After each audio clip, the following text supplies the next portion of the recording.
Hello candidates, a warm welcome. आज हम लोग शुरू करने जा रहे हैं एक ब्रांड न्यू रीडिंग या बोल सकते हैं एक ब्रांड न्यू सब्जेक्ट।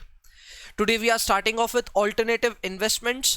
ये अपने आप में एक रीडिंग भी है और अपने आप में एक सब्जेक्ट भी इंपॉर्टेंट है। छोटा जरूर है, एक ही रीडिंग है ऑब्वियसली, लेकिन इंपॉर्टेंट है। हाँ, अगर एक रीडिंग के वाइज बात करूं तो बहुत बड़ी रीडिंग है, बट अगर एक सब्जेक्ट के हिसाब से बताऊं तो बहुत छोटा है। मैंने इंट्रोडक्शन क्लासेस में भी आपको बताया है कि ऑल्टरनेटिव इन्वेस्टमेंट्स में कम सवाल आते हैं, इसलिए इसमें अपने को ज़्यादा क्वेश्चंस को राइट करना है। यहाँ पे नेग्लिजेंस या फिर में क्लरिकल एरर्स की यहाँ पे हमारे पास में कोई अपॉर्चुनिटी नहीं रहनी चाहिए। We have very I would say less margin of error, and इसके वजह से हम लोग को अच्छे से कंसंट्रेशन के साथ में ये पढ़ाई करनी पड़ेगी, अच्छे से सारे कॉन्सेप्ट्स क्लियर करने पड़ेंगे throughout these classes. Definitely इसके काफ़ी सारे पार्ट्स बनने वाले हैं because it is a very big reading, लेकिन that does not hold you from giving your best. आपको इस वीडियो क्लास में सबसे ज़्यादा कंसंट्रेट करना है, सबसे ज़्यादा मेहनत करनी है, और यहाँ पे काफ़ी सारे मैं कहूँगा new and fancy stuffs are going to come. आप काफ़ी सारी चीज़ों के बारे में नाम तो सुनते हो, बट पहली बार आपको उनको डिटेल में जानने का शायद मौका मिले। So if you are a newbie, तो आपके लिए तो बहुत ही अपॉर्चुनिस्टिक आज की क्लास है और आज आप बहुत कुछ सीखोगे। एंड अगर आप थोड़ा बहुत इंडस्ट्री में एक्सपीरियंस रखते भी हो तो I think you will renew your concepts. Theoretically, I would say that this chapter is one of those chapters which is still very very relevant. बहुत सारी चीज़ें यहाँ पे ऐसी हैं जो आज की डेट पे भी बहुत रेलिवेंट है, एंड आप अपने रेगुलर मैं कह सकता हूँ बिजनेस डेज में भी इसको नोटिस करोगे। So there is a lot to learn from this reading and we will get started with the reading then. Okay, चलो स्टार्ट करते हैं आज की रीडिंग। रीडिंग का नाम आप ऑलरेडी देख रहे हैं अपने सामने, लिखा हुआ है introduction two alternative investments. Basically यहाँ पे हम ऑल्टरनेटिव इन्वेस्टमेंट्स को सिर्फ इंट्रोड्यूस करके छोड़ेंगे। जी हाँ, लेवल 1 में इतना ही होगा। लेवल 2 में ऑल्टरनेटिव इन्वेस्टमेंट्स काफ़ी बढ़ जाएगा, काफ़ी क्वांटम इसका बढ़ेगा, बट अभी के लिए हम लोग सिर्फ चीज़ों को समझेंगे और इंट्रोड्यूस करेंगे।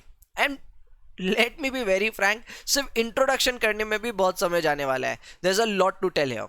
ठीक है, सबसे पहले स्टार्ट करते हैं हमारे लर्निंग आउटकम ए से, which is compare alternative investments with traditional investments. यानी कि सबसे पहला ही हमारे सामने एक फेस ऑफ आ गया between traditional investments and alternative investments, और हमें ये जानकारी हासिल करनी है कि भैया ट्रेडिशनल इन्वेस्टमेंट्स पहले तो बताइए होते क्या हैं, एंड देन फिर बताइए ऑल्टरनेटिव क्या होते हैं और किस तरह ये ट्रेडिशनल से अलग हैं। सुनिएगा ध्यान से। देखिए, ट्रेडिशनली अगर हम किसी को भी बोले यार इन्वेस्ट करेगा क्या, तो इन्वेस्टमेंट के नाम पे अपने भी अगर हम देखें फैमिली में भी, तो प्राइमरीली मेरे डैड या फिर मेरे अंकल लोग तो सब इतना ही सोचते हैं कि इन्वेस्टमेंट का मतलब होता है दो ही चीज, या तो एफडी में पैसा लगा देना या फिर में इक्विटी में लगा देना, यानी कि स्टॉक मार्केट में लगा देना। प्राइमरीली सबकी सोच यहीं तक कन्फाइंड रहती है। दैट मीन्स ट्रेडिशनली लोग इक्विटी या फिर में फिक्स्ड इनकम, या तो इक्विटी या तो फिक्स्ड इनकम के बारे में सोचते हैं as their traditional investment avenues. लेकिन जैसे जैसे वक्त बढ़ा है, आई वुड से कि जैसे जैसे लोग अमीर होते गए हैं, जैसे जैसे HNIs की गिनती बढ़ते गई है, वैसे वैसे ये ट्रेडिशनल इन्वेस्टमेंट एवेन्यूज धीरे धीरे थोड़े से कम अट्रैक्टिव लगने लगे, and the world was wanting alternative investments, some newer kind of investments, जहां पे हम लोग ज्यादा रिटर्न अर्न कर सके as compare to our traditional investments. यानी कि सीधा सीधा कहूं तो ट्रेडिशनल इन्वेस्टमेंट्स हो गए equities, fixed income and sometimes even cash positions. Clear है? इनको हम लोग बोलते हैं ट्रेडिशनल इन्वेस्टमेंट्स। इनके मुकाबले ऑल्टरनेटिव इन्वेस्टमेंट्स कुछ ऐसे इन्वेस्टमेंट्स हैं जो ऑब्वियसली इनसे हटके हैं, जहां पे रिटर्न्स बहुत मैग्नीफाइड हो सकते हैं, लेकिन ऑब्वियसली रिस्क भी काफी ज्यादा होगी। मैं पर्दा उठा देता हूं। ऑल्टरनेटिव इन्वेस्टमेंट्स के सबसे दो चहेते जो एग्जांपल्स हैं वो है रियल एस्टेट एंड कमोडिटीज। जब मैं कमोडिटीज की बात करूं तो यहां पे हर तरह की कमोडिटी आ जाती है, इंक्लूडिंग गोल्ड एंड मेटल्स, सब कुछ आ जाएगा यहां पे। क्लियर है? इसके अलावा यहां पे हम लोग बात कर रहे हैं अबाउट अपना commodities as well as real estate. ये दो जो बड़े बड़े इन्वेस्टमेंट एवेन्यूज हैं, उनको हम लोग ऑल्टरनेटिव इन्वेस्टमेंट्स बोलते हैं। पहला बात आपको ये समझना है कि अपना जो ट्रेडिशनल इन्वेस्टमेंट्स हैं वर्सेस जो अपने ऑल्टरनेटिव इन्वेस्टमेंट्स हैं, इनमें अंतर है। ये एक जैसे इन्वेस्टमेंट्स नहीं है। इनको हम लोग अगर एसेट क्लासेस के हिसाब से भी अगर बांटे तो एसेट क्लासेस के हिसाब से भी ये अलग है, और अगर हम इनके इन्वेस्टमेंट व्हीकल के स्ट्रक्चर भी देखेंगे तो वो भी अलग है। So just as I told you this statement, तो मुझे पहले आपको ये समझाना पड़ेगा एसेट क्लास क्या है, इन्वेस्टमेंट व्हीकल क्या है। ठीक है, तो एक बार उसके लिए हम लोग अपने एक मैं कहता हूं रफ पेज में चलते हैं, जहां पे मैं आपको सबसे पहले समझा देता हूं एसेट क्लास क्या है, इन्वेस्टमेंट व्हीकल क्या है, and how does it differentiate between traditional as well as alternative. ठीक है, तो थोड़ा सा एक बार, अभी मैं अपनी शीट पे आया नहीं हूं, अभी आपको सिर्फ एक बेसिक दे रहा हूं। ठीक है, सो एक बार आप ध्यान दीजिएगा, मैं एक रफ पेज पे आपको ये सारा कॉन्सेप्ट समझा रहा हूं। देखिए, सबसे पहले आपको फर्क करके मुझे बताना होगा, वो है कि एसेट क्लास और इन्वेस्टमेंट व्हीकल में अंतर क्या होता है। इसका अंतर मैं समझाऊं ना, तो इसका अंतर ऐसे समझा सकता हूं कि आप जहां कहीं भी इन्वेस्टमेंट करो, वेर एवर यू इन्वेस्ट, ठीक है, that is known as investment vehicle. For example, you can obviously invest in equities, so equity is an investment vehicle. You can invest in fixed deposit और fixed income instruments, तो हाँ, वो भी अपना एक investment vehicle है। You can invest in real estate, तो वो भी अपना एक इन्वेस्टमेंट व्हीकल है। You can invest in mutual funds, तो वो भी अपना एक इन्वेस्टमेंट व्हीकल है। You can invest in commodities, वो भी अपना एक इन्वेस्टमेंट व्हीकल है। यानी कि अलग अलग तरह के इन्वेस्टमेंट व्हीकल्स होते हैं। आप जहां भी इन्वेस्टमेंट करोगे, उस इन्वेस्टमेंट को, उस इन्वेस्टमेंट एवेन्यू को हम लोग बोलते हैं investment vehicle, as simple as that. तो बात आती है भैया एसेट क्लास क्या होता है, तो मैं आपको बताता हूं। एसेट क्लास बेसिकली वो इन्वेस्टमेंट्स का एक पैकेज है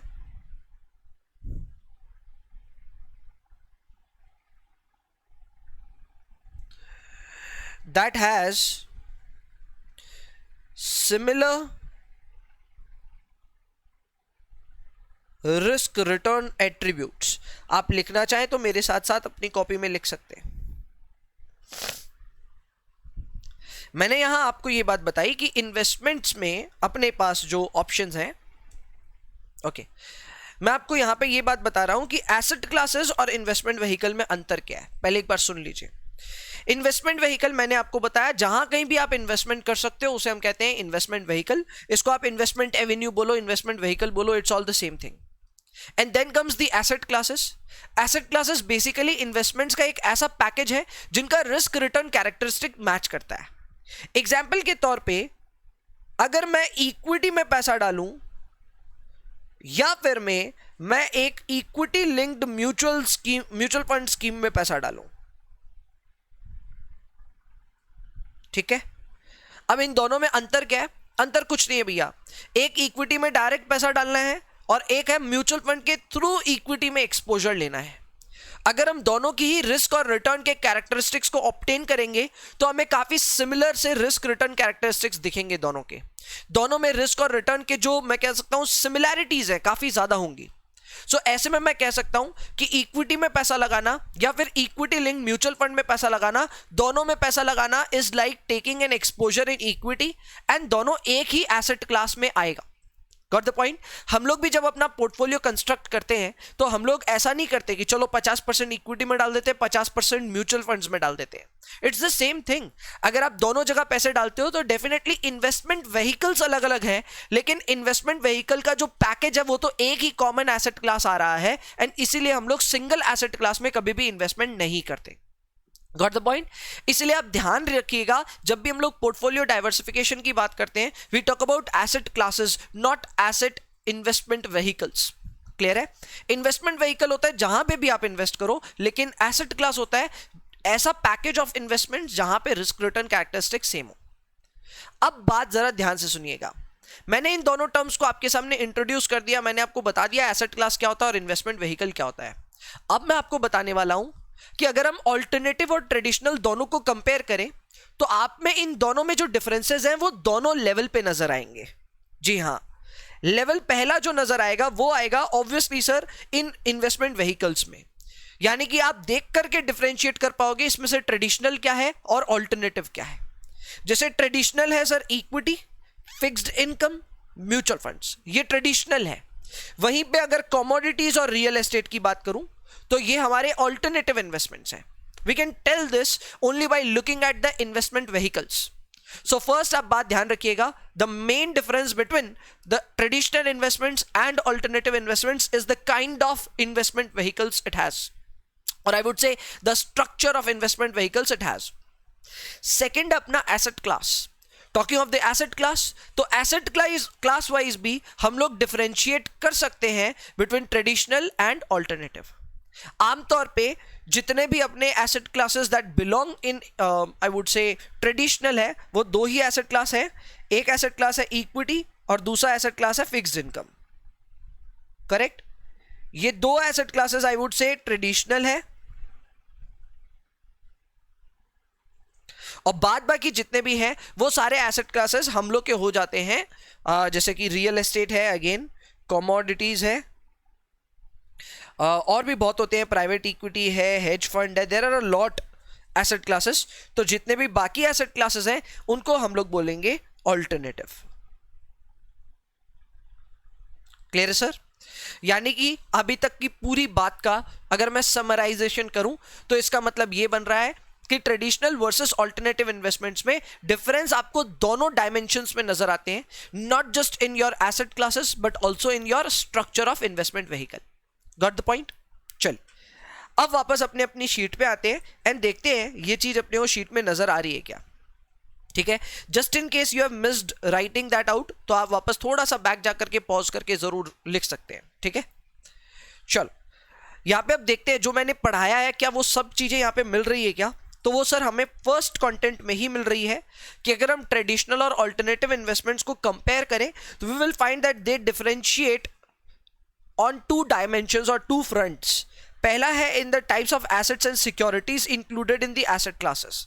इनके एसेट क्लासेस में अलग अलग तरह की सिक्योरिटीज इंक्लूडेड होती है, so the main difference comes in the asset class. And second is the structure of investment vehicles, यानी कि जितने भी आपके इन्वेस्टमेंट व्हीकल्स हैं उनका स्ट्रक्चर भी आपको अलग दिखेंगे when you compare your traditional investments versus your alternative investments. Got the point? So दो फ्रंट्स पे हमारे डिफरेंस हमें समझ में आए। अब थोड़ा खुल के और मैं कहूंगा थोड़ा सा अनस्ट्रक्चर्ड फॉर्म में मैं आपको समझाता हूं ऑल्टरनेटिव इतना अलग क्यों है ट्रेडिशनल से।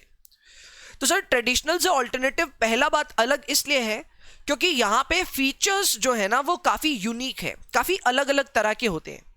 मैं सीधा सीधा कंपैरिजन ड्रॉ करने वाला हूं between equities and supposedly real estate, क्योंकि ये दोनों चीजों के बारे में आप भी सोच सकते हो, आपके लिए इतना मुश्किल नहीं है इनको विजुअलाइज करना, इसलिए I am taking an example straight forward.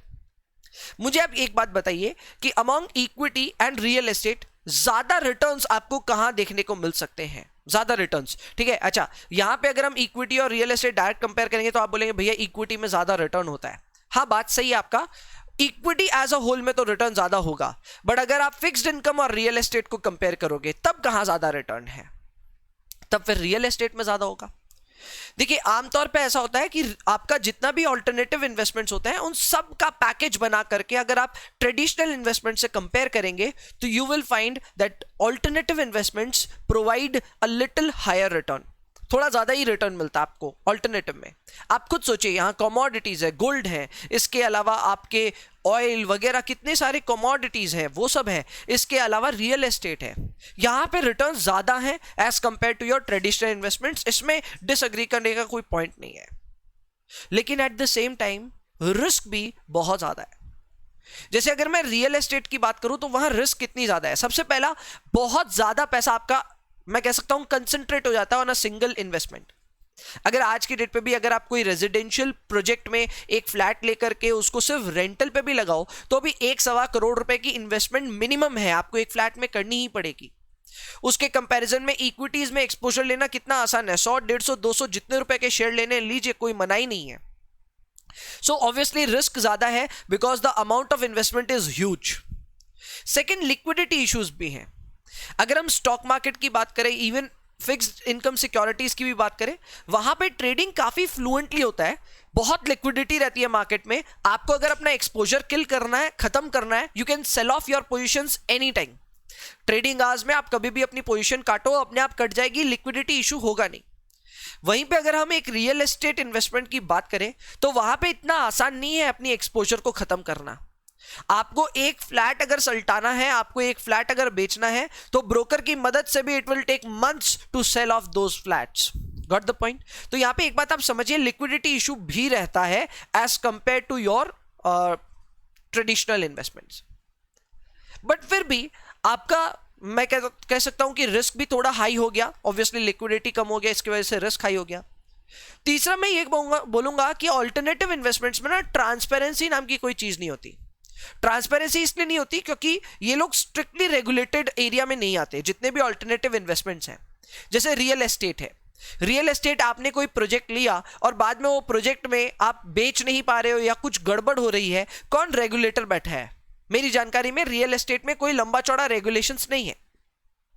It is up to you and your I would say builder, जिसके बीच के जो भी कॉन्ट्रैक्ट्स हैं वही डिसाइड करेंगे। Legally you can fight obviously, लेकिन ऐसा कोई रेगुलेटर नहीं बैठा है। बट अगर इंडिया में हम स्टॉक मार्केट की बात करें या फिर में अगर हम अपने फिक्स्ड इनकम मार्केट की भी बात करें, तो there are regulators like SEBI and RBI, जो ऑब्वियसली यहां पे रेगुलेट करके आपके इंटरेस्ट को प्रोटेक्ट कर सकते हैं। सो अगर मैं सीधा सीधा कहूं तो हाँ, ट्रेडिशनल में there is higher transparency because of higher regulations as well, और ऑल्टरनेटिव के केस में ट्रांसपेरेंसी भी कम होगी और रेगुलेशन भी कम होगी। Got the point?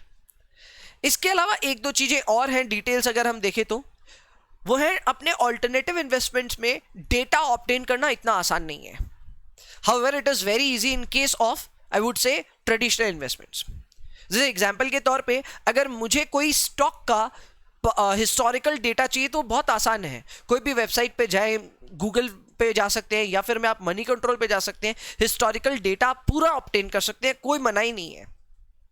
बट अगर वहीं पे आप कोई ऑल्टरनेटिव इन्वेस्टमेंट का डेटा ऑब्टेन करने जाएंगे, फर्स्ट चांस तो ये है कि आपको डेटा मिलेगा ही नहीं।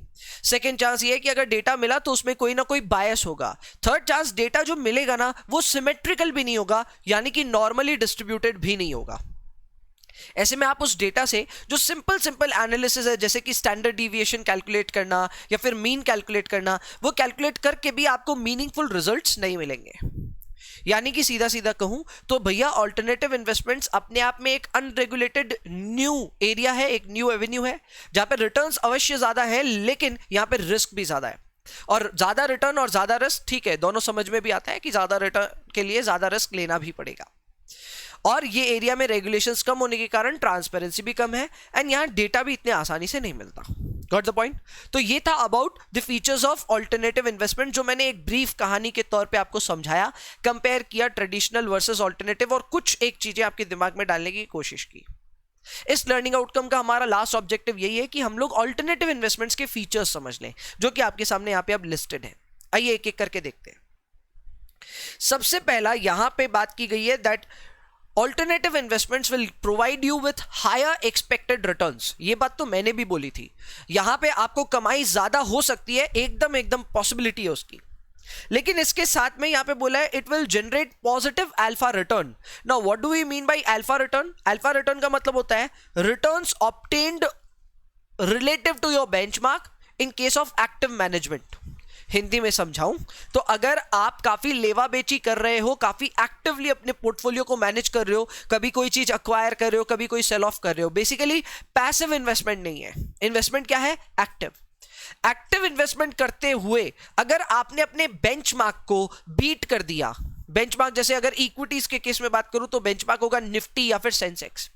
अगर आपने अपने निफ्टी या सेंसेक्स की परफॉर्मेंस को एक्टिवली बीट किया तो उसे भी हम एक्टिव मैनेजमेंट बोलते हैं इन इक्विटीज। वैसे ही ऑल्टरनेटिव इन्वेस्टमेंट्स में भी एक्टिव मैनेजमेंट होती है, और एक्टिव मैनेजमेंट करके आपका उद्देश्य यही है कि आप अपने बेंचमार्क को बीट करो।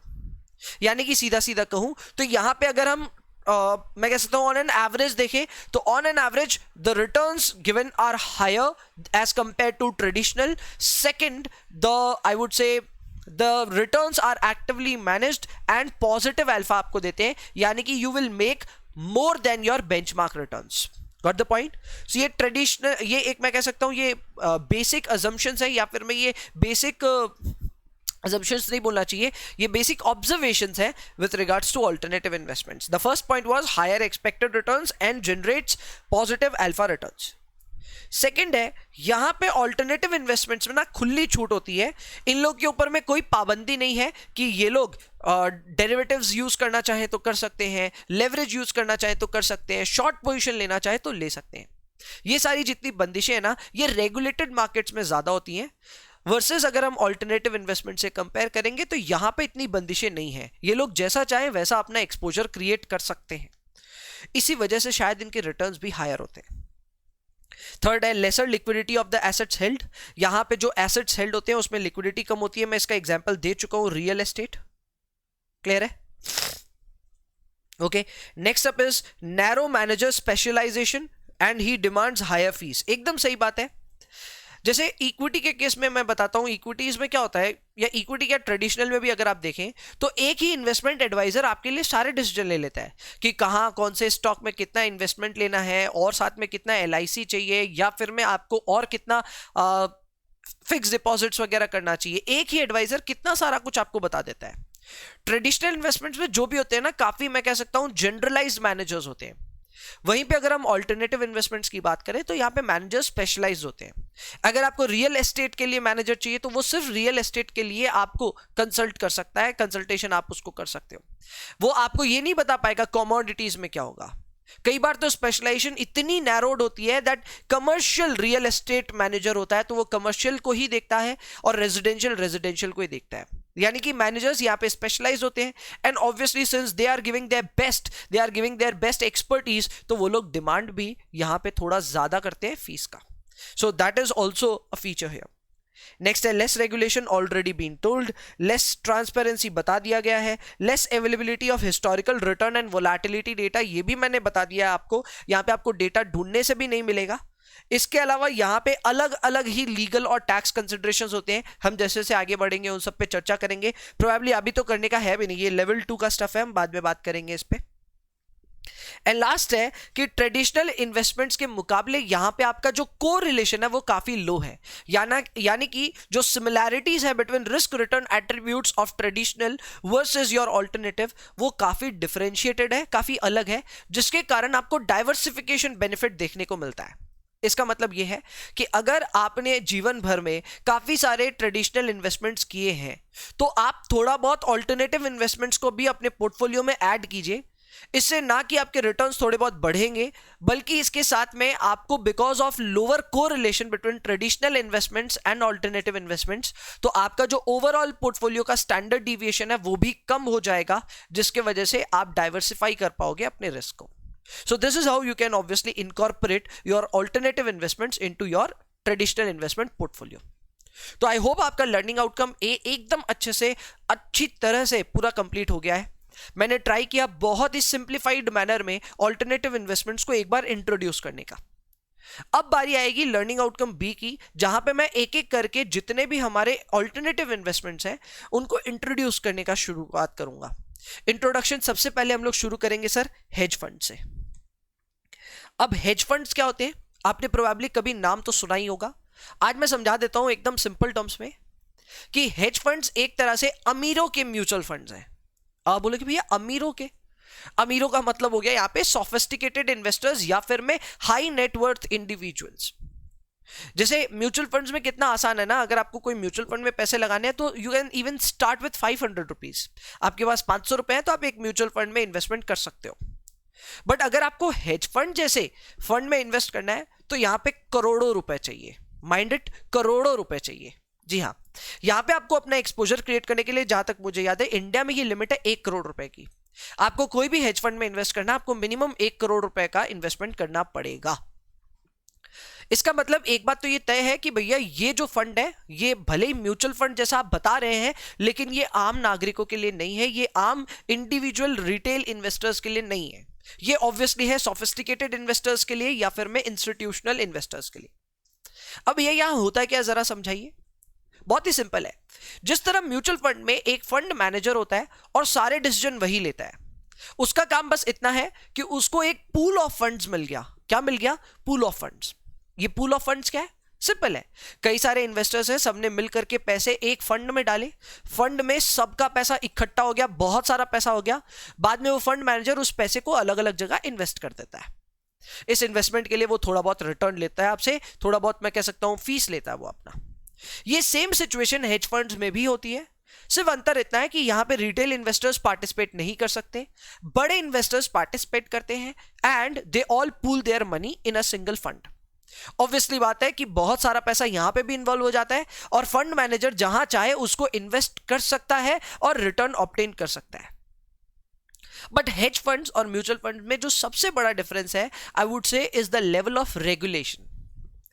आप सबको पता है म्यूचुअल फंड्स में रिटेल इन्वेस्टर्स पैसा लगाते हैं, इसलिए सेबी की काफी रुचि रहती है कि हम म्यूचुअल फंड्स को रेगुलेट करते रहें। जहां पे भी ये कॉमन प्रिंसिपल है, जहां पे भी जनरल पब्लिक का पैसा लगेगा वहां पे काफी ज्यादा आई वुड से रेगुलेशन होती है, और वहां पे ना काफी पाबंदियां होती है कि आप ये नहीं कर सकते, आप वो नहीं कर सकते, you can not take a short position, you can not take a derivative position, you can not take use of leverage, ये सब अलाउड नहीं होता।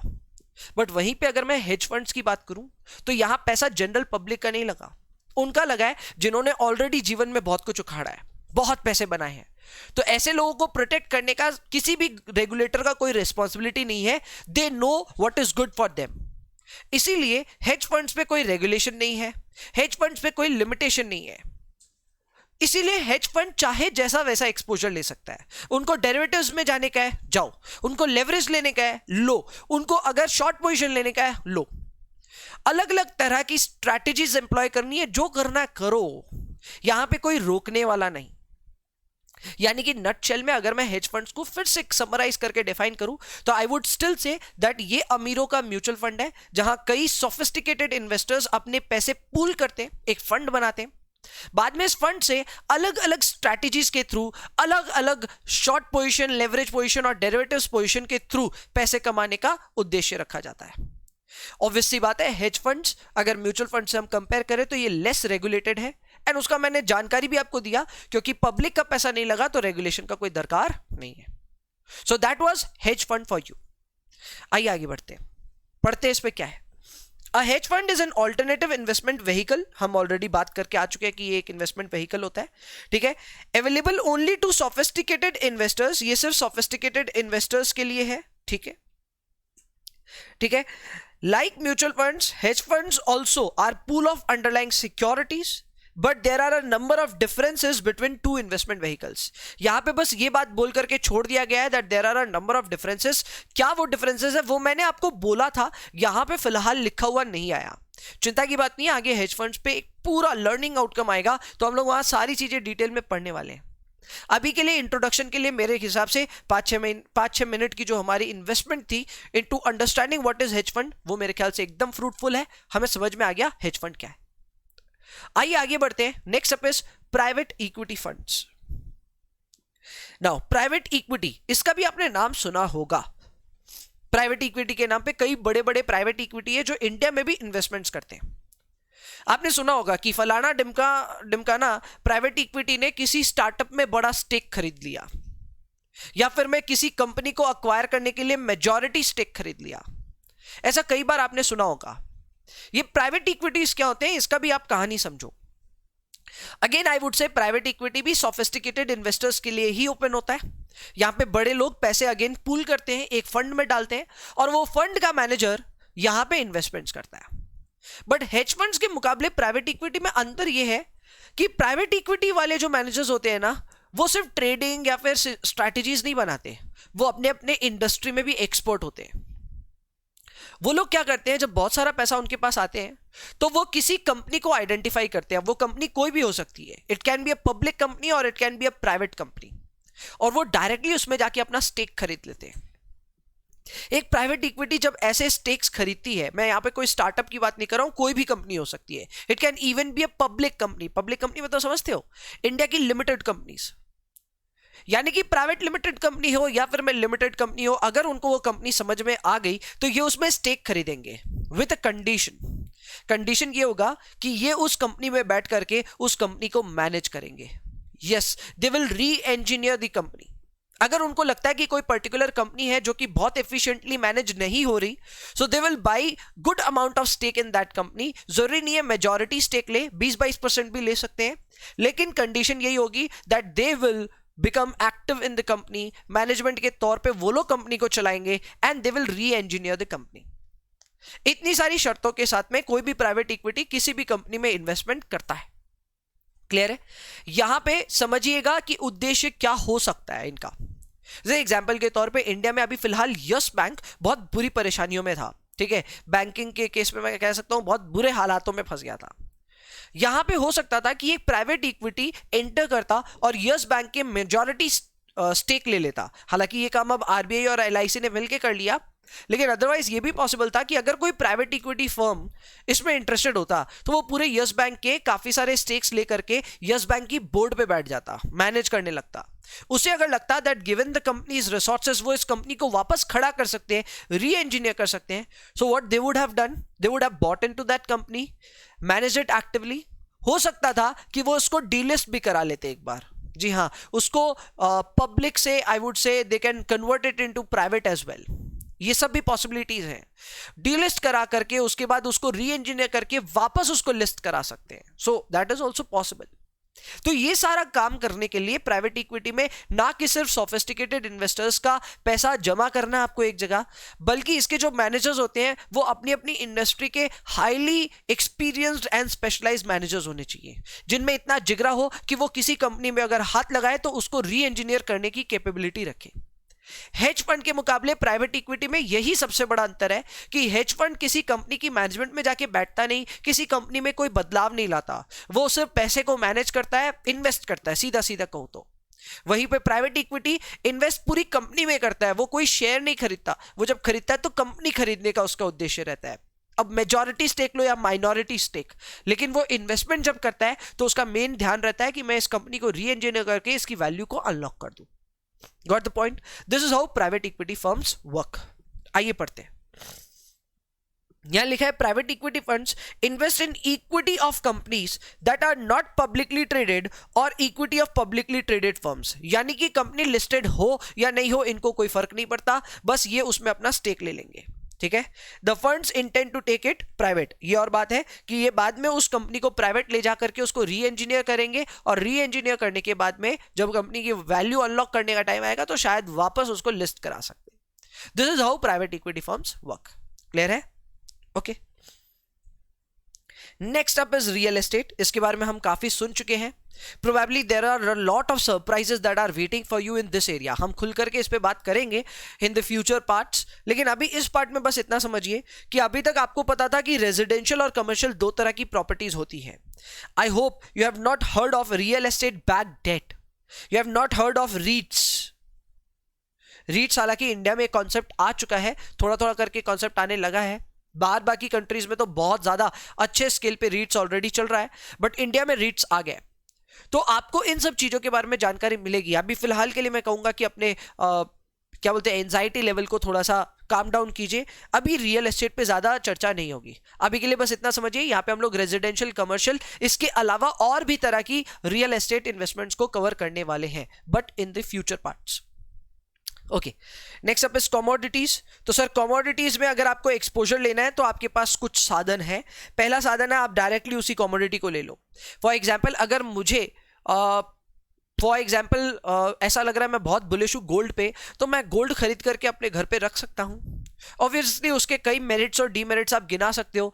एक तो आप डीमेरिट ये बोल सकते हो कि भैया गोल्ड के साथ में आपको सिक्योरिटी रखनी पड़ेगी, ठीक है। अगर आप बहुत सारा गोल्ड रख लोगे तो सिक्योरिटी चाहिए फिर साथ में। उसके बाद में भैया उसका थोड़ा सा ध्यान भी रखना पड़ सकता है। Maybe you will have to procure it और you will have to save it और store it in a closed environment, in a controlled environment. हो सकता है वो भी पॉसिबिलिटी हो, नॉट विद गोल्ड, लेकिन बाकी चीजों में हो सकता है कि आपको कंट्रोल्ड एनवायरनमेंट में उसको स्टोर करना पड़े। तो इसके अपने मेरिट्स और डीमेरिट्स ऑब्वियसली दोनों हैं, हम उस पर चर्चा करेंगे बाद में। लेकिन physical commodities is one way to go. The other way to go is derivatives. Derivatives क्या होते हैं? Derivatives are futures and options. जितने भी कमोडिटीज हैं वो सब अपने MCX के जो एक्सचेंज है उस पर ट्रेड होते हैं। आप चाहो तो वहां से इनके सौदे खरीद सकते हो। सौदे का मतलब कोई फ्यूचर्स या ऑप्शंस में आप इन्वेस्टमेंट कर सकते हो। अगर आपको लगता है कोई आपका डायरेक्शनल हिसाब किताब है तो obviously you can get your exposure into commodities like that. I have no expertise at all in commodities और even in the alternative investments, तो इसलिए इस पे और कोई प्रैक्टिकल खुल के एग्जांपल मैं नहीं दे सकता। बट कमोडिटी डेरिवेटिव्स होता फ्यूचर्स एंड ऑप्शन सेगमेंट के थ्रू ही है। नेक्स्ट अप है अपना equity of commodity producing firm. Now this is also exciting. अगर आपको ऐसा लगता है कि आपको कोई कमोडिटी में you are very very bullish, तो आप ऐसा भी कर सकते हो कि उस कमोडिटी से रिलेटेड कोई कंपनी को खरीद लो। जैसे एग्जाम्पल के तौर पे जब लोग गोल्ड को लेकर के बहुत ज्यादा स्पेकुलेट कर रहे होते हैं तो पहला नाम जो दिमाग में सबके आता है वो है टाइटन। टाइटन का बहुत एक्सपोजर है when it comes to gold, because उनका वो प्राइमरी रॉ मटेरियल है, वेदर इट बी तनिष्क और टाइटन की इवन खुद की ज्वेलरी, तो उन सब चीजों में उन लोगों का काफी बड़ा एक्सपोजर है। तो when you think of gold, Titan comes into your mind. इसके अलावा और कई कंपनियां आ सकती है। For example, if you are super bullish on chini, चीनी मतलब sugar, then you can think of getting your exposure into Balrampur Chini. और if you are thinking about coal, you can think of getting your exposure into Coal India. इसके अलावा वेदांता में भी जा सकते हो। सो देयर आर पॉसिबिलिटीज हियर कि अगर आप किसी कमोडिटी में बुलिश हो या बेरिश हो, तो rather than buying that physically, rather than taking a derivative exposure, you can also take an equity exposure in a commodity producing firm। उस कमोडिटी को बनाने वाले फर्म में आप अपना एक्सपोजर ले सकते हो, कोई मना ही नहीं है। बट इसमें एक दो प्रॉब्लम्स हैं। अब जैसे एक प्रॉब्लम मैं आपको बता देता हूं, कमोडिटी की अगर एक मैं प्रॉब्लम बताऊं तो ऐसे सिचुएशंस आते हैं जब गोल्ड सपोजिटली बहुत महंगा हो जाएगा। ठीक है, गोल्ड अगर बहुत महंगा होगा तो लोग ना गोल्ड खरीदने की थोड़ी सी ट्राई करेंगे, रेस्ट्रिक्ट करेंगे, they would not by too much. For example, gold reaches 60,000, बहुत दूर है उससे, लेकिन सपोजिटली 60,000 पहुंच जाए, कई लोग बोलेंगे छोड़ो यार गोल्ड हम लोगों को चाहिए नहीं। ऐसे में the worst hit will come into Titan. तो लोग क्या कर सकते हैं, जब भी गोल्ड का बहुत ज्यादा भाव बढ़े तो वो लोग टाइटन को शॉर्ट कर सकते हैं, टाइटन को बेच के चल सकते हैं, इससे उनको फायदा हो सकता है। I would still say it is an indirect bet on the commodity, not on the share, and इसलिए इसको भी हम लोग commodities में ही गिनेंगे। यानी कि नटशेल में there are 3 ways of investing your money into commodities: buy that commodity physically, or have an exposure in derivatives, or third, you can also have an equity exposure in a commodity producing firm। Clear है? Very good. Next up is infrastructure. Well, अगर आपको infrastructure में invest करना है तो infrastructure bonds, ऐसे कई तरह के गवर्नमेंट की तरफ से बॉन्ड्स आते हैं। ये infrastructure economic as well as social infrastructure दोनों हो सकता है। इनमें बेसिकली मैं यही कहूंगा कि ये investments kind of fixed income investments ही होती है, बट इसमें थोड़ा बहुत इनकम प्रोड्यूसिंग कंपोनेंट जोड़ दिया जाता है, and hence they are following into the category of alternative investments. इसमें भी क्या डिटेल्स हम खुल करके बात करेंगे इस पे, अभी तो नहीं, लेकिन बाद में करेंगे। बट अभी आप ये समझ लीजिए that you can also create an exposure into infrastructure, that is entirely possible, that will also fall under alternative investments। Then we have others। talking of others, तो यहाँ पे tangible और intangibles के examples हैं, जैसे कि wines, stamps, automobiles, ये vintage cars की मैं बात कर रहा हूँ। ठीक है, इसके अलावा एंटीक फर्नीचर या फिर आर्ट, अगर आपने ऐसी चीजें भी इकट्ठा की हैं तो ये भी अपने आप में एक एसेट है और इनको हम ऑल्टरनेटिव इन्वेस्टमेंट्स बोलते हैं, क्योंकि अगेन इनके रिस्क और रिटर्न के जो कैरेक्टरिस्टिक्स हैं वो ट्रेडिशनल से मैच नहीं खाते, इसी की वजह से ये ऑल्टरनेटिव इन्वेस्टमेंट्स में आएंगे। एक बार फिर से दोहरा देता हूं, यहाँ पे वाइन्स हैं, स्टैम्प्स हैं, ऑटोमोबाइल है, antique furniture, art as well as patents है। क्लियर है? चलिए, तो ये अपना हो गया सारी categories of alternative investments. I hope learning outcome B पढ़ने के बाद में आपका नॉलेज और ज्यादा एनहांस हुआ होगा, आपको ऑल्टरनेटिव का और थोड़ा बहुत जानकारी मिला होगा। The final learning outcome that we will cover in this part is learning outcome C. जी हाँ, लर्निंग आउटकम सी हम लोग करके इस वीडियो को यहाँ पे खत्म करेंगे। Will jump over to second part. तो अभी इस लर्निंग आउटकम में हमको क्या सीखना है, बस ये सीख लेते हैं। इस लर्निंग आउटकम में हमको ऑल्टरनेटिव इन्वेस्टमेंट से रिलेटेड पोटेंशियल बेनिफिट्स और उसके बाद में इसके और भी कुछ मैटर्स जानने हैं। ठीक है, इसमें प्रॉब्लम्स क्या आती है वो भी जानना है। ठीक है, तो पोटेंशियल बेनिफिट्स में तो सर सबसे बड़ा बेनिफिट जो मैंने बोला था वो यही है कि यहाँ पे रिटर्न्स थोड़े बेटर मिलते हैं आपको, एंड इसके अलावा अगर आप इसको आप एक ट्रेडिशनल पोर्टफोलियो में इंक्लूड करते हो तो बिकॉज ऑफ लो कोरिलेशन आपको यहाँ पे डाइवर्सिफिकेशन बेनिफिट्स भी देखने को मिलेंगे। सिंपल सा ये एक बेनिफिट मैंने नोट कराया था। नंबर 1 फिर से रिपीट कीजिए मेरे साथ में, यहाँ पे रिटर्न्स थोड़े से ज्यादा हाई हो सकते हैं as compare to traditional investment. दूसरा, यहाँ पे ट्रेडिशनल के मुकाबले इनका जो कोरिलेशन है वो काफी लो है, आपस में जो कोरिलेशन है वो काफी लो है, और उस लो कोरिलेशन की वजह से आपको डाइवर्सिफिकेशन बेनिफिट्स देखने को मिल सकते हैं, आपका पोर्टफोलियो का रिस्क कम हो सकता है। क्लियर है? यही बेनिफिट्स यहाँ पे लिस्टेड है, कारण भी बताया दोनों का। जैसे कि लो कोरिलेशन है विद ट्रेडिशनल इन्वेस्टमेंट्स, तो ऑब्वियसली आप उससे अपने पोर्टफोलियो रिस्क को रिड्यूस कर सकते हैं। सेकंड है आपका कि यहाँ पे ऑल्टरनेटिव इन्वेस्टमेंट्स में थोड़ा आपके एक्सपेक्टेड रिटर्न्स जो है वो भी बढ़ सकते हैं। अब इसमें जो सबसे बड़ा कारण है कि ऐसा क्यों होता है, तो वो कारण मैं कहूंगा that is because of a little more miss pricing in this universe. समझिए, अगर हम इक्विटी मार्केट की बात करें तो वहां पे इतनी लिक्विडिटी है कि अगर कोई मिस प्राइसिंग होगी ना तो वो ज्यादा देर टिकेगी नहीं, बहुत जल्दी एक्सप्लॉइट हो जाएगी. It would give you no time to exercise your information of mispricing और आप वहां से पैसे बनाओ, इसकी संभावनाएं काफी कम है. वहीं पे अगर हम ऑल्टरनेटिव इन्वेस्टमेंट्स की बात करें तो ये एक ऐसा यूनिवर्स है जहां पे इंफॉर्मेशन सिमेट्री नहीं है. कुछ लोगों को जानकारी ज्यादा है और कुछ लोगों को जानकारी कम है. Thereby, people tend to make mistakes here. People tend to transact at prices which are not, I would say, correct fundamental prices. जिसके वजह से मिस प्राइसिंग एक बहुत बड़ा एलिमेंट है ऑल्टरनेटिव इन्वेस्टमेंट्स में. तो अगर आप जानकार आदमी हो, अगर आपके पास इंफॉर्मेशन, अगर आपने बुद्धि लगाई, तो आप चाहो तो इस मिस प्राइसिंग को एक्सप्लॉइट कर सकते हो. चीजों को बहुत सस्ते में खरीद करके उसको बहुत महंगे में बेच सकते हो. That is possible. It depends on your expertise level, but yes, that is entirely possible. So यही रीजन यहां पे आपको दिया हुआ है कि यहां पे एक्सपेक्टेड रिटर्न्स का बढ़ने का मेन कारण यही है that this is because of less efficiently priced investments. Clear है? ओके. पोटेंशियल प्रॉब्लम्स की अगर मैं बात करूं तो मैं पहले ही चर्चा कर चुका हूं कि यहां पे जो आप डेटा पुल अप भी करोगे ना, वो डेटा पहला बात आपको मिलेगा नहीं. दूसरा, अगर मिल गया तो वो डेटा नॉर्मली डिस्ट्रीब्यूटेड नहीं होगा, यानी कि सिमेट्रिकल डेटा नहीं होगा. और जब डेटा सिमेट्रिकल या फिर नॉर्मली डिस्ट्रीब्यूटेड नहीं होगा तो स्टैंडर्ड डिविएशन कैलकुलेट करने का कोई पॉइंट ही नहीं है. आपको स्टैंडर्ड डिविएशन जो भी वैल्यू आएगा ना, वो मैं कह सकता हूं काफी ना अंडररेटेड वैल्यू आएगी. आपको वैल्यू में रिस्क बताएगा इतना, लेकिन एक्चुअल में होगा इतना. इसको मैं कह सकता हूं कि बायस डाउनवर्ड आएगा. क्या आएगा? बायस डाउनवर्ड, जो कि हमारे लिए बहुत डेंजरस हो सकता है. स्टैंडर्ड डेविएशन बायस डाउनवर्ड होने का मतलब है अंडर रिपोर्टिंग ऑफ और अंडर एस्टिमेशन ऑफ रिस्क. हम वो कतई नहीं चाहते. तो एक बात आप क्लियर कर लीजिए अपने दिमाग में कि अगर आप ऑल्टरनेटिव इन्वेस्टमेंट्स के केस में कहीं से आपको हिस्टोरिकल डेटा मिल भी जाता है तो पहला बात, उस हिस्टोरिकल डेटा में हो सकता है बायसेस हो, उसके ऊपर मैं आऊंगा 1 मिनट में. लेकिन दूसरी बात यह है कि डेटा अगर बायस नहीं भी है तो भी उसमें सिमेट्री नहीं मिलेगी आपको, और सिमेट्री नहीं होने के कारण आप स्टैंडर्ड डिविएशन यूज नहीं कर सकते. ये है इसकी potential problem number 1, that you can not use standard deviation here as a measure of risk. इसके जगह आप क्या यूज कर सकते हो, उसके मेजर्स दिए हैं, जैसे कि वर्स्ट मंथ है या फिर historical frequency of downside returns है. You can use that. ये आप कर सकते हो. क्लियर है? इसके ऊपर में भी अगेन खुल के चर्चा होगी. लेवल 2 में अभी तो वो भी नहीं है.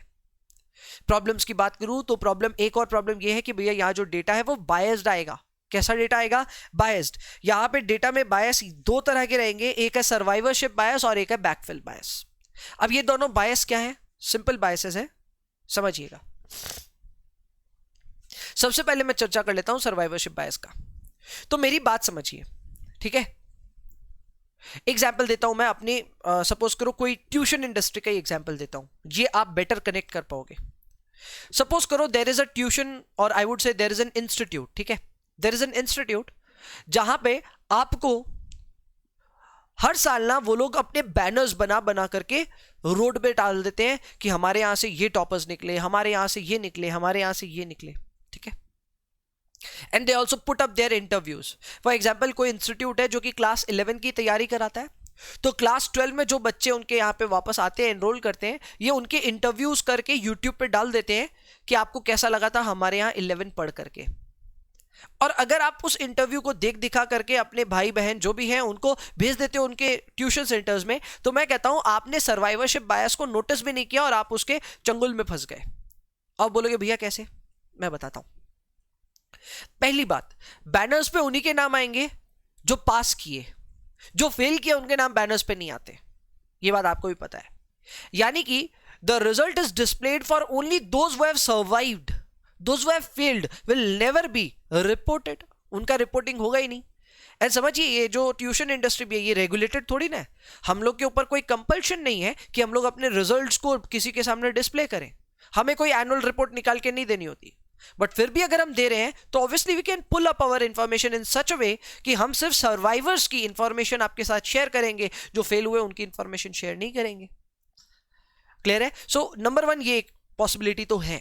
तो फर्स्ट आपको जो बैनर देख करके आप डिसीजन लिए, वो बैनर में आपने सिर्फ सर्वाइवर्स को कंसिडर किया, दोज हु फेल्ड उसको कंसिडर नहीं किया. This is survivorship bias.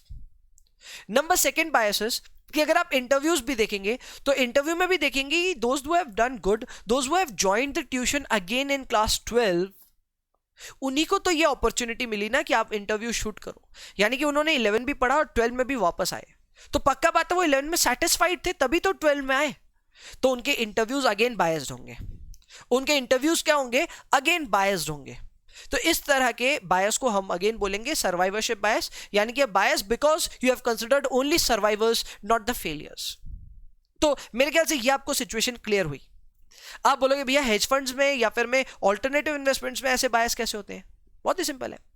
Suppose करो मैं 5 हेज फंड्स मैनेज कर रहा हूं, ठीक है, मैंने 5 में से 2 हेज फंड्स में बहुत बुरी तरह लॉस कराया अपने इन्वेस्टर्स को, और 3 में मैंने अच्छे रिटर्न्स बना के दिए। तो आपको क्या लगता है मैं अपने 5 हेज फंड्स को यहां पे आपके सामने शो करूंगा क्या, रिपोर्ट दूंगा क्या उसकी? नहीं दूंगा, मैं नहीं दूंगा। मैं रेदर क्या करूंगा पता है, मैं आपको सिर्फ 3 अपने जो बेस्ट हेज फंड्स हैं उनकी रिपोर्ट दूंगा, और आप शायद यही सोच लोगे कि क्या बात है, ये बंदा 3 मैनेज करता है और तीनों में फोड़ के रिटर्न देता है। हकीकत यह है कि मैंने आपके सामने सिर्फ वो रिपोर्ट किया जो सरवाइव कर गए, उनको रिपोर्ट नहीं किया जो बंद हो गए या फिर में खराब returns they. Got the point? इस तरह के बायस को हम बोलते हैं सर्वाइवरशिप बायस। आपको पता भी नहीं लगेगा कि इस तरह का बायस हिस्टोरिकल डेटा में कहां घुस गया, और इसीलिए अगर आप उस डेटा पे भरोसा करते हो तो मैं कहता हूं आप गलती कर रहे हो। दूसरी चीज जो है वो है बैकफिल बायस। अगेन इसको भी अगर समझाना हो तो मैं एक अनस्ट्रक्चर्ड एग्जांपल यहां लूंगा। एग्जाम्पल वुड बी अगेन वही ट्यूशन इंडस्ट्री। सपोज करो ना क्लास 12 में किसी बच्चे ने बहुत जबरदस्त रिजल्ट किया, बहुत ही जबरदस्त रिजल्ट किया, क्लियर है, लेकिन वो बच्चा क्लास 11 सेल्फ स्टडी किया था, उसने ट्यूशन ज्वाइन नहीं किया था, ठीक है। एग्जाम्पल देता हूं, एक बच्चे ने क्लास 11 में सपोज करो 95% स्कोर किए, और क्लास 12 में सपोज करो उसने 96% स्कोर किए, ठीक है।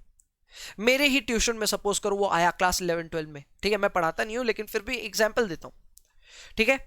तो मैंने देखा यार इस बच्चे ने क्लास 12 में गजब रिजल्ट लाया, तो मैंने क्या किया, एक बैनर पुट अप कर दिया और उस बैनर में उस बच्चे की फोटो लगा करके बोल दिया देखो हमारी कंसिस्टेंसी, इसी बच्चे को हमने क्लास 11 में दिलाया 95% और इसको दिलाया 96% इन क्लास 12। आप बोलोगे भैया ये तो रॉन्ग है, एकदम रॉन्ग है, मैं भी जानता हूं, बट आपको पता है इंडेक्स ऐसे ही बनते हैं। इंडेक्स का मतलब होता है जहां पे आपने ना सारे सिक्योरिटीज को मिला करके एक इंडेक्स बनाया, जैसे निफ्टी है, सेंसेक्स है। उन इंडेक्स में जब कोई इंक्लूजन होता है ना, तो वो इंक्लूजन सिर्फ उस ईयर के आगे आगे नहीं होता है, सारे पुराने डेटा को उसमें लिंक कर दिया जाता है। यस होगा, जो एग्जांपल के तौर पे बता रहा हूं, अगर आप आज निफ्टी से भी अगर कोई डेटा पुल करते हो, निफ्टी में 50 शेयर है, ठीक है, आप 50 शेयर की एनालिसिस करके अपना रिजल्ट लेकर के प्रेजेंटेशन बना करके किसी के सामने पहुंचे, फिर आपको पता चला कि उस निफ्टी में एक शेयर तो ऐसा था जो लास्ट मंथ इंक्लूड हुआ, इससे पहले वो कभी था ही नहीं निफ्टी में, और आपने क्या किया, उस एक नाम को आज देख करके उसके पूरे पुराने डेटा को लेकर के इनकॉर्पोरेट कर दिया और अपनी एनालिसिस कंप्लीट कर दी। आपने यहां पे जो काम किया वो है बैकफिल बायस। इसका मतलब एक ऐसी इन्वेस्टमेंट को आपने एनालिसिस में ले लिया जो आज के दिन तो है आपके इंडेक्स में लेकिन पहले कभी था ही नहीं। जैसे कि हमारे इंस्टीट्यूशन के एग्जाम्पल में हमने क्लास 12 के रिजल्ट्स दिखाने थे तो हम दिखाते, लेकिन हम उसके 11 भी दिखा रहे हैं।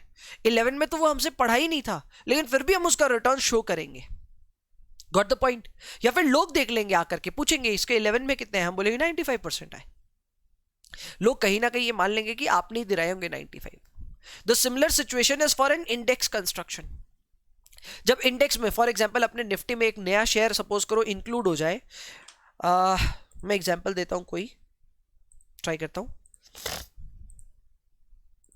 सपोज करो हमारे इंडेक्स में ना नया नया इंक्लूजन हो जाए पीएनजी, ठीक है। पीएनजी हाइजीन इंडिया में बड़ी कंपनी है लेकिन अभी तक ये अपने इंडेक्स में नहीं है, ठीक है, निफ्टी में नहीं है। सपोज करो ये कंपनी नई नई एंट्री पा जाए निफ्टी में, ठीक है। तो हमने क्या किया, जब निफ्टी की एनालिसिस की तो हमने पीएनजी का पूरा पुराना 10 साल का डेटा निकाल लिया और उस डेटा पे एनालिसिस करके अपनी पूरी प्रेजेंटेशन भी रेडी कर ली। प्रॉब्लम क्या होगी पता है, हमारी पूरी इंफॉर्मेशन में हमने एक बैकफिल बायस डाल दिया। बैकफिल बायस मतलब इस कंपनी को जिसने ज्वाइन किया निफ्टी को इसी साल, लेकिन हमने उसके पूरे 10 साल के डेटा को निफ्टी के साथ में एसोसिएट करके दिखा दिया। आप बोलेंगे भैया इस बायस में प्रॉब्लम क्या है? बायस में प्रॉब्लम यह है कि यह भी आपके रिटर्न्स के डेटा को ना ओवरस्टेट कर देगा। क्या कर देगा? ओवरस्टेट। कैसे बताऊं? समझो यार, आपका पीएनजी निफ्टी में एंट्री क्यों पाया होगा? Why PNG entered Nifty? क्योंकि इसने हिस्टोरिकली अच्छा किया होगा, तभी ये निफ्टी में आया। अच्छे बच्चे ही तो निफ्टी में घुसेंगे यार। निफ्टी में सिर्फ उन्हीं शेयर को एंट्री मिलती है जिन्होंने बढ़िया किया स्टॉक मार्केट में। खराब शेयरों को निकाल दिया जाता है, अच्छे शेयरों को डाला जाता है। यानी कि obviously PNG would have done something good जिसकी वजह से वो निफ्टी में इंक्लूड हुआ। Got the point? ऐसे में अगर आप उसका डेटा पुल अप करके अपनी एनालिसिस कंप्लीट करते हो, आपको नहीं लगता आपने एक ऐसे शेयर के एनालिसिस को जबरदस्ती इंक्लूड कर लिया अपने एनालिसिस में, जो कि बहुत अच्छे रिटर्न दिया जरूर, लेकिन वो कभी निफ्टी में था ही नहीं।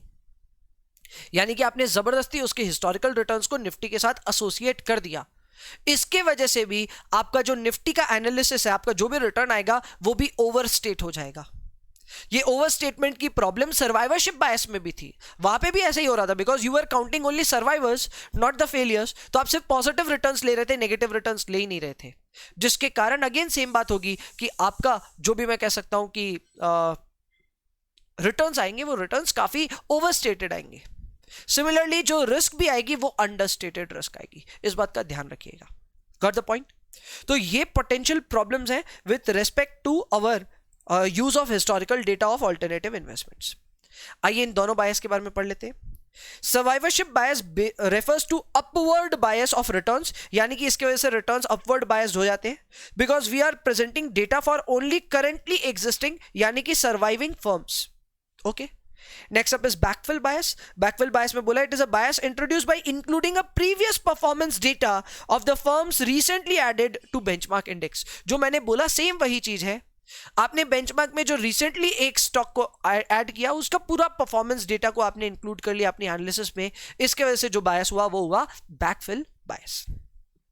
So these are, I would say, two biases related to alternative investments. I hope you are now extremely clear with respect to whatever we have learned in this video. एक बार फिर से मैं ब्रीफ रिकैप करा दूं। हमने इस video में learning outcome A, B और सी कवर किए। फर्स्ट हाफ कवर किया है, या बहुत ही छोटा सा हिस्सा कवर किया अल्टरनेटिव इन्वेस्टमेंट का, जिसमें मैंने सबसे पहले आपको यह बताया how alternative investments are different from traditional investments. फिर मैंने अलग अलग तरह के अल्टरनेटिव इन्वेस्टमेंट्स आपके सामने इंट्रोड्यूस किए, जिसमें मैंने आपको hedge funds, private equity, real estate, commodities, infrastructure, tangible, intangible, other types of alternative investment सब इंट्रोड्यूस किए। क्लियर है? एंड इसके अलावा लास्ट में हमने कुछ पोटेंशियल प्रॉब्लम्स एंड कुछ पोटेंशियल, आई वुड से, बेनिफिट्स ऑफ अल्टरनेटिव इन्वेस्टमेंट्स की बात की। बेनिफिट्स में हमने दो बेनिफिट्स देखे कि यहाँ पे रिटर्न थोड़ा हायर देन एक्सपेक्टेड है because of more mispricing, and दूसरा यहाँ पे जो correlation with respect to traditional investments है वो लो है, जिसके वजह से हमारा पोर्टफोलियो का जो स्टैंडर्ड डिविएशन है और जो रिस्क है वो हम कम कर लेंगे। एंड दूसरा जो बात है वो है पोटेंशियल इश्यूज या पोटेंशियल प्रॉब्लम्स। उसमें प्रॉब्लम ये है कि आप डेटा पे ट्रस्ट नहीं कर सकते because of survivorship bias and backfill bias. दोनों ही बायस आपके रिटर्न को अपवर्ड ले जाएंगे, अपवर्ड बायस आ जाएगा। एंड वहीं पे अगर आप यूज कर भी लेते हो इस डेटा को, तो वो डेटा एक सिमेट्रिकल डेटा नहीं होगा, जिसके कारण आप स्टैंडर्ड डिविएशन यूज नहीं कर पाएंगे। So that was the two basic, I would say, problems with respect to usage of data in alternative investments. So that's it, आज के वीडियो में इतना ही। I hope you have understood learning outcome A, B, C एकदम अच्छे से। अब आपको मैं ये बोल देता हूं कि आपको प्रैक्टिस प्रॉब्लम से कुछ सवाल बनाने होंगे। If I am not wrong, मैंने कहीं लिखा तो नहीं, but I think first 7 questions from practice manual you will be able to solve right now. आप आराम से फर्स्ट 7 या फर्स्ट 6 क्वेश्चन जो भी होंगे वो सवाल सॉल्व कर पाएंगे। So as you close down this video, please please please please practice from practice problems. मैं बार बार आपको इंसिस्ट करता हूं that is the only way out. आपको इंस्टीट्यूट के लेवल को ही प्रैक्टिस करना है, और कुछ प्रैक्टिस करे नहीं करे फर्क नहीं पड़ता। Please practice from institute mat. So take out your institute mat और take out in PDF form, जैसा भी आपके पास में है या फिर बुक शेल्फ में है, प्लीज निकालिए practice problems question number 1 to 6 solve कर लीजिए। आपको सुपर डुपर कॉन्फिडेंस आ जाएगा, ये मेरी गारंटी है। क्लियर है? That's it, I will see you in the next one. तब तक के लिए आपको पढ़ाई करते रहना है और अपनी सेहत का ध्यान रखना है। सी यू देन, बाय बाय।